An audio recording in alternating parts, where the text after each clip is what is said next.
আসসালামু আলাইকুম, আশা করি আপনারা সব অনেক ভালো আছেন। আজকে আপনাদের এসেছিল রিয়েলমির নতুন ফোন Realme C71, অর্থাৎ এই মোবাইলটা বাজেট রেঞ্জে আসা এই ফোনটা আমাদের কাছে অনেক আগে থেকেই রয়েছে। নতুন প্রসেসর, এটা আপনারা সবাই হয়তো জানেন। প্রসেসরটা নিয়ে ভিডিওর মধ্যে আলোচনা করব, বাট এই প্রসেসরের এই ফোনের গেমিং এক্সপিরিয়েন্সটা কেমন ছিল, ফটোগ্রাফি করে কেমন লেগেছে এবং ওভারঅল ইউজার এক্সপিরিয়েন্স আমাদের কেমন ছিল, তার সব কিছু নিয়ে আজকের ভিডিওতে আলোচনা করবো। চলুন তাহলে দেরি না করে শুরু করা যাক। মোবাইলটার বক্স কন্টেন্টে রয়েছে user manuals, SIM tray ejector, soft plastic back cover, 45 ওয়াটের charger, type C USB charging cable এবং Realme C71 মোবাইলটি। মোবাইলটার বিল্ড কোয়ালিটি কথা বলতে গেলে পলিকার্বনেটের তৈরি এর বডি এবং ফ্রেম, তবে ইন হ্যান্ড গ্রিপ অনেক ভালো ছিল এবং বক্সি শেপ হয়ে আসা এই ফোনটা আউটডোরে লাইট কন্ডিশনে দেখতে বেশ সুন্দর লাগে। সে সাথে মোবাইলটাতে রয়েছিল IP64 এর ওয়াটার এবং ডাস্ট রেসিস্ট্যান্ট সার্টিফিকেশন, অর্থাৎ ধুলাবালি এবং চিটেফোঁটা পানি লাগলেও এই ফোনটা সহজে কিছু হবে না। তবে আপনারা পানিতে ফোনটা ডুবিয়ে রাখবেন না, সেক্ষেত্রে কিন্তু ফোনের প্রবলেম হতে পারে। যাই হোক, এই মোবাইলটাতে রয়েছিল সাইড মাউন্টেড ফিঙ্গারপ্রিন্ট স্ক্যানার এবং ফিঙ্গারপ্রিন্ট স্ক্যানারটি টাচ করার সাথে সাথে মোটামুটি ফাস্ট আনলক করতে পারছিল। এই মোবাইলটিতে অপারেটিং সিস্টেম হিসেবে ছিল Android 15 version, 6GB RAM, 128GB storage ভেরিয়েন্টে আসা। এই মোবাইলটার ইউআই এক্সপিরিয়েন্সের কথা বলতে গেলে নাম্বার 1 যে বিষয়টা রিয়েলমির বেশ কিছু ফোনে আমরা দেখতেছি এই ফোনটা তো রয়েছে, সেটা হলো টু মাচ আননেসেসারি অপ্রয়োজনীয় অ্যাপস বা ব্লটার রয়েছে, যেগুলো একেবারেই দরকার নেই এবং এই অ্যাপসগুলো থেকে অ্যাডভার্টাইজমেন্টও শো করে। সো এইটা অ্যাকচুয়ালি এখনকার যুগে অ্যাকসেপ্ট করার মতো না। আমি রিয়েলমিকে রিকোয়েস্ট করবো, প্লিজ এই ধরনের আননেসেসারি অ্যাপস এগুলো দিন না। নর্মালি এই ধরনের অ্যাপস কেউ ইউজ করে বলে আমার মনে হয় না, সেগুলো না দিলেই ভালো। দেখতে কেমন কেমন জানি লাগে, একদম এক গাদা অ্যাপস মনে হয়। এছাড়া যদি আমি রিয়েলমি ফোন বা এখনকার ফোনগুলোতে আমরা র্যাম ম্যানেজমেন্ট প্রবলেম আগের মতো দেখি না, যেটা আগে ছিল।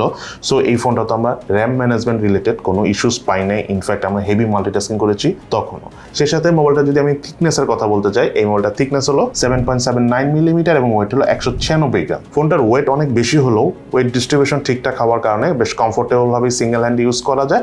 তবে একদম 100% কমফোর্টেবলভাবে ইউজ করতে হলে আপনাকে দুই হাতেই এই ফোনটা ইউজ করতে হবে, যদি আপনার হাতের সাইজ একটু ছোট সাইজের হয়। যাই হোক, এই মোবাইলটার বাটন এবং কোর্সের কথা বলতে গেলে রাইট সাইডে রয়েছিল ভলিউম রক এবং পাওয়ার বাটন, এবং এই পাওয়ার বাটনটাই সাইড মাউন্টেড ফিঙ্গারপ্রিন্ট স্ক্যানার হিসেবে কাজ করে। মোবাইলটার লেফট সাইডে রয়েছিল সিম কার্ডটা, যাতে দুটো সিম কার্ড ইউজ করার পাশাপাশি রয়েছে এক্সটার্নাল মেমোরি কার্ড ইউজ করার সুবিধা। মোবাইলটার উপর অংশে কিছু নেই, মোবাইলটার নিচের অংশে রয়েছিল main speaker, primary mic, type C USB charging port এবং হেডফোন জ্যাকের পোর্ট। এই মোবাইলটার ব্যাটারি হলো 6300 মিলিঅ্যাম্পিয়ারের, সাথে 45 ওয়াটের চার্জার রয়েছে। এই দুইটা জিনিস এই বাজেট রেঞ্জে আমরা খুব কম ফোনেই দেখি। চার্জারটা হয়তো বা দেখে থাকলেও এত বড় ব্যাটারি যেই বাজেটে এই ফোন এসেছে এর আগে আমরা দেখি নাই, এবং ফোনটা চার্জ ব্যাকআপও কিন্তু খুবই ভালো। আমরা প্রায় 3 দিনের কাছাকাছি চার্জ ব্যাকআপ পেয়েছি বেসিক ইউজ করে। এবং এই ফোনটা যদি আমি হেভি ইউজ করার পারফরমেন্সের কথা বলে, আমি চার্জ ব্যাকআপ কেমন পেয়েছি সেটার কথা বলতে চাই, তাহলে অলমোস্ট 10 ঘন্টার কাছাকাছি চার্জ ব্যাকআপ পেয়েছি, যখন আমরা একদম টানা গেমিং করেছি এবং টানা ভিডিও টিডিও দেখেছি তখন।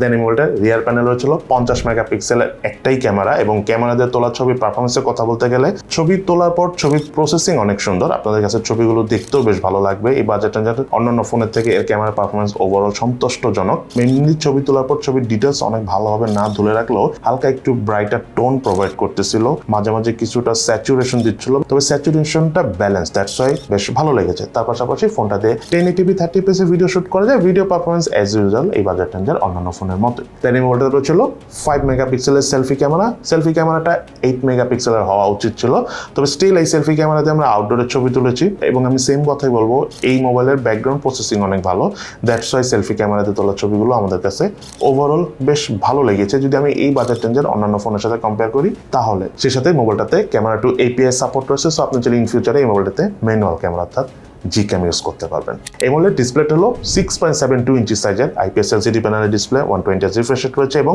এই ফোনটার রেজুলেশন হলো 16x720 পিক্সেল এবং পিক্সেল ডেন্সিটি 262 PPI। এবং সত্যি কথা বলতে ডিসপ্লেটা ওভারঅল ঠিকঠাক আছে, আর একটু ব্রাইটার ডিসপ্লে হলে একটু ভালো হতো। এবং যেই বাজেটে এই ফোনটা এসেছে সেই হিসাবে যদি ফুল HD+ রেজুলেশন থাকতো তাহলে খুব ভালো একটা ডিল হতো। বাট ওভারঅল ডিসপ্লে কোয়ালিটি আমি অনেক ভালো বলবো, আর একটু ব্রাইটার হলে যেমন একটু বেশি ভালো লাগতো। তার পাশাপাশি ডিসপ্লে ঠিক উপরে সেন্টারে রয়েছিল 5 হোল সেলফি ক্যামেরা, এবং এই মোবাইলটাতে রয়েছিল ওয়াইড ভাইন L3 এর সাপোর্ট।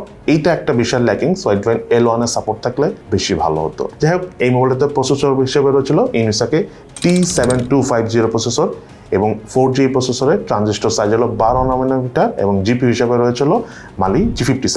মোবাইলটার আন্তর্জাতিক স্কোর পেয়েছি 2,69,977, বেঞ্চমার্ক স্কোর টেস্টের রেজাল্ট আমরা স্ক্রিনে শেয়ার করে দিয়েছি। ফোনটার গেমিং পারফরমেন্সের কথা বলতে গেলে ফোনটা দিয়ে আমরা নানা রকম গেমস খেলেছি, মোটামুটি বেশ ভালো গ্রাফিক সেটিংয়ে এই ফোনে গেমস খেলা যায়।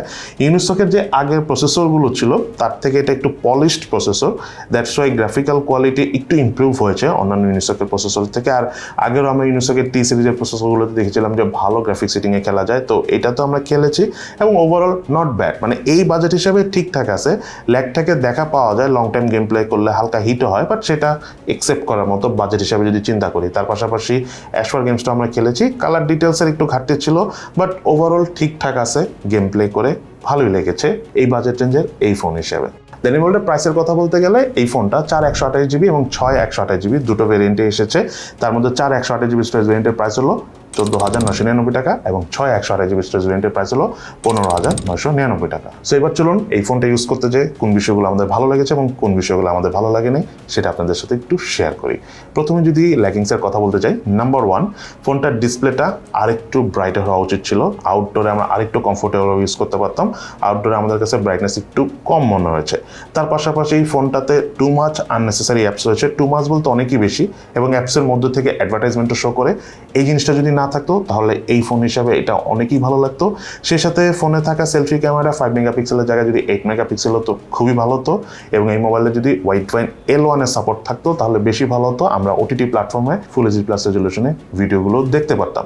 সেই সাথে এই ফোনটা যেই প্রাইসে এসেছে আমার মনে হয় স্লাইটলি যদি আরেকটু কমানো যেত আরেকটু ভালো হতো।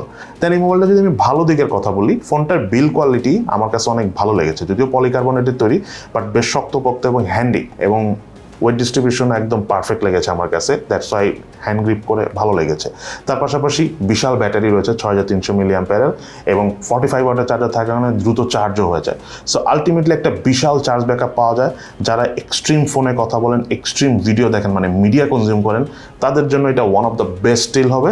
তার পাশাপাশি যারা হালকা পাতলা গেমিং করেন, প্রতিদিন ধরেন 1 ঘন্টার মতো গেমস টেমস খেলেন, মানে অনেক ভালো গ্রাফিক সেটিংয়ে না খেললেও সমস্যা নেই, তারাও কিন্তু চাইলে এই ফোনটা ইউজ করতে পারেন। আর camera performance overall right now এই বাজেট রেঞ্জে যত ফোন আছে তার থেকে এই ফোনের ক্যামেরাটা আমার কাছে স্লাইটলি কিছু কিছু ক্ষেত্রে বেশ ভালো মনে হয়েছে। সো এই হলো আমাদের Realme C71, অর্থাৎ এই মোবাইলটার ফুল একটা রিভিউ। আপনাদের কাছে মোবাইলটি কেমন লেগেছে সেটা কিন্তু অবশ্যই ভিডিও নিচে কমেন্টস করে জানাবেন। সবাই ভালো থাকেন, সুস্থ থাকেন, ইনশাল্লাহ দেখা হবে ফিউচারে।